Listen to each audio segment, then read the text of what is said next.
ಈ red mark ಏನ್ ಹಾಕಿದ್ರೆ ಈ ಮನೆಯನ್ನು ಕೂಡ ಸೋಮವಾರ ಹೊಡಿತೇನೆ ಅಂತ ನೇರವಾಗಿ ಸಾರ್ವಜನಿಕರಿಗೆ ಹೇಳಿದ್ದಾರೆ ಕಣ್ರಿ.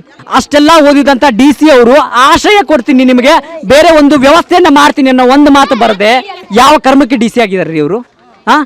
ಇಷ್ಟೊಂದು ಸಾರ್ವಜನಿಕರು ಇದೇ ಏನ್ರಿ ಜಿಲ್ಲಾಡಳಿತ ಅಂತಂದು ಹೇಳಿದ್ರೆ, ಈ ಮನೆಗಳು ಏನು ಕಾಣ್ತಾ ಇದೆ ನೀವು ಇಲ್ಲಿ ರೆಡ್ ಮಾರ್ಕ್ಗಳನ್ನ ಗಮನಿಸಬಹುದು. ಅಲ್ಲಿ ನೋಡಿ ರೆಡ್ ಮಾರ್ಕ್ ಅನ್ನ ಹಾಕಿದ್ದಾರೆ, ರೆಡ್ ಮಾರ್ಕ್ ಅನ್ನ ಹಾಕಿದ್ದಾರೆ.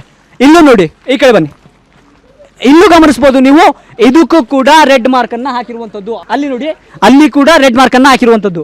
ಇಲ್ಲಿ ನೋಡಿ, ಇಲ್ಲಿ ಕೂಡ ರೆಡ್ ಮಾರ್ಕ್ ಅನ್ನ ಹಾಕಿರುವಂತದ್ದು. ಈ ರೆಡ್ ಮಾರ್ಕ್ ಏನನ್ನ ಹಾಕಿದ್ದಾರೆ, ಇವು ಈ ಎಲ್ಲಾ ಮನೆಗಳನ್ನ ಸೋಮವಾರ ನೇರವಾಗಿ JCP ಅನ್ನ ಕರ್ಕೊಂಡು ಬಂದು ಹೊಡಿತೇವೆ ಅಂತಂದು ಹೇಳ್ತಾ ಇದಾರ್ರಿ. ಸಾರ್ವಜನಿಕರನ್ನ ಬೀದಿ ಪಾಲ್ ಮಾಡಿದ್ರೆ ನಿಮಗೆ ಏನ್ರಿ ಖುಷಿ ಸಿಗುತ್ತೆ? ಹೇಳಿ, ಏನ್ ಖುಷಿ ಸಿಗುತ್ತೆ ನಿಮಗೆ? ಆ ಮಕ್ಕಳು ಬೀದಿ ಪಾಲಿಗೆ ಬಂದಿದ್ದಾವೆ, ಅವುಗಳಿಗೆ ಒಂದು ಆಶ್ರಯ, ಊಟ ಕೊಡಬೇಕು ಅನ್ನೋ ಪರಿಜ್ಞಾನ ಇಲ್ವಲ್ರಿ? ಆದ್ರೆ ಆ ಮಕ್ಕಳು ರೋದನೆ ಸಾಯ್ಲಿ. ಏನ್ರಿ ನೀವು, ನಿಮಗೆ ಮಕ್ಕಳಿಲ್ವೇನ್ರಿ? ಈ ಮಕ್ಕಳು ನೋಡಿದ್ರೆ ನಿಮಗೆ ನಿಮ್ಮ ಮಕ್ಕಳು ನೆನಪಾಗಲ್ವೇನ್ರಿ? ಕೇವಲ ಜಸ್ಟ್ ನಿಮ್ಮ ಆಡಳಿತ ಇದೆ, ಅವುಗಳನ್ನ ಮಾಡಿಬಿಟ್ರೆ ಮುಗಿತಾ?